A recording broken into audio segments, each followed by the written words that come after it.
Assalamualaikum warahmatullahi wabarakatuh.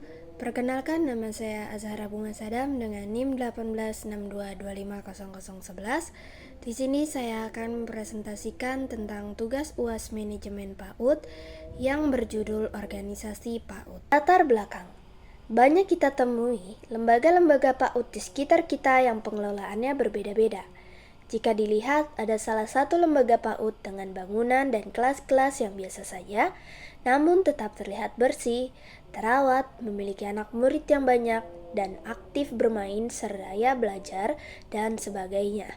Kemudian dibandingkan dengan lembaga PAUD lainnya yang cenderung memiliki ruang kelas yang bagus dengan sarana dan prasarana yang memadai, namun tidak terawat dan tidak memiliki anak murid yang begitu banyak atau kurang diminati oleh kalangan masyarakat setempat.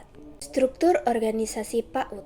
Struktur organisasi atau desain organisasi dapat didefinisikan sebagai mekanisme-mekanisme formal dengan mana organisasi dikelola. Adapun faktor-faktor utama yang menentukan perancangan dari struktur organisasi adalah: yang pertama ada strategi organisasi dalam mencapai tujuan. Yang kedua, teknologi yang dipergunakan. Yang ketiga, anggota atau karyawan dan orang-orang yang terlibat di dalamnya. Yang keempat, ukuran organisasi. Makin besar organisasi, maka struktur organisasi akan semakin kompleks, sehingga harus dipilih bentuk struktur organisasi yang tepat. Lalu, di sini ada spesialis kegiatan, standarisasi kegiatan, koordinasi kegiatan, sentralisasi dan desentralisasi pembuatan keputusan, dan ukuran suatu kerja menunjukkan jumlah karyawan. Kelompok kerja formal. Yang pertama ada khusus untuk kesatuan tugas atau task force. Yang kedua ada panitia tetap atau standing committees, dan yang keempat panitia ad hoc. Lalu ada organisasi formal dan informal.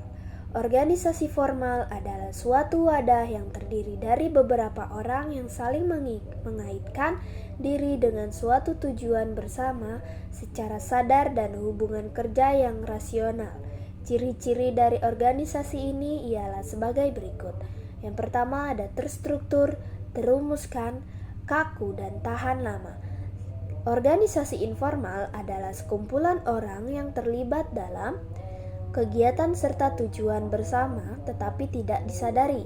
Ciri-ciri organisasi informal ialah lepas, fleksibel, tidak terumuskan, serta bergerak secara spontan. Kemudian ada tugas pokok dan fungsi dalam struktur organisasi PAUD. Yang pertama ada pembina PAUD atau unsur UPTD atau Dinas Pendidikan. Yang kedua ada pelindung yayasan. Yang ketiga kepala sekolah. Yang keempat sekretaris. Yang kelima bendahara atau kepala urusan keuangan. Yang keenam tata usaha. Yang ketujuh operator PAUD. Yang kedelapan pendidik atau guru PAUD. Yang kesembilan cleaning service. Dan yang kesepuluh asisten guru PAUD. Model-model organisasi PAUD. Ada beberapa model organisasi PAUD yang diterapkan untuk mengelola lembaga pendidikan anak usia dini. Model-model ini dapat bervariasi tergantung pada struktur, manajemen, dan pendekatan pembelajaran yang diterapkan di setiap lembaga. Berikut adalah beberapa model organisasi PAUD yang umum. Model sentralisasi. Dalam model sentralisasi, pengelolaan dan pengembangan keputusan dalam lembaga PAUD terpusat pada satu pihak, biasanya kepada lembaga atau yayasan yang menaungi PAUD tersebut. Yang kedua ada model desentralisasi. Dalam model ini, pengelolaan PAUD diberikan lebih banyak otonomi kepada setiap unit atau cabang PAUD. Masing-masing lembaga PAUD dapat membuat keputusan secara mandiri sesuai dengan kebutuhan dan kondisi lokal. Yang ketiga ada model partisipatif. Model partisipatif menekankan keterlibatan aktif semua pihak, termasuk guru, orang tua, masyarakat dalam pengelolaan dan pengambilan keputusan. Lalu ada model jaringan atau kemitraan. Pada model jaringan atau kemitraan, lembaga PAUD bekerja sama dengan berbagai pihak eksternal seperti pemerintah, organisasi non-pemerintah, atau perusahaan untuk mendukung operasional dan program pendidikan. Yang kedua, ada model berbasis komunitas. Model ini lebih menekankan pada pengelolaan PAUD oleh masyarakat sekitar, seringkali di daerah terpencil atau kurang berkembang. Yang ketiga, ada model kooperatif. Model kooperatif melibatkan kerjasama antara beberapa lembaga PAUD yang saling berbagi sumber, daya, tenaga, dan program pendidikan. Kesimpulan, organisasi PAUD atau pendidikan anak usia dini memegang peran penting dalam membentuk dan mengelola pendidikan anak pada usia emas, yakni usia 0-6 tahun.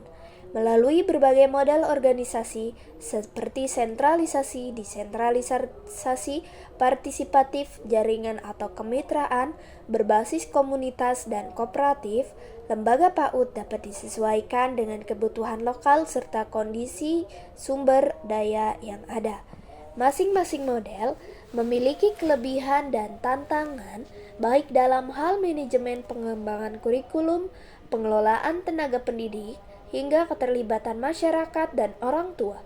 Pentingnya organisasi yang efektif dalam penyelenggaraan PAUD adalah untuk memastikan bahwa anak-anak menerima pendidikan yang berkualitas, seimbang, dan mendukung tumbuh kembang mereka secara opsional. Sekian presentasi yang bisa saya sampaikan.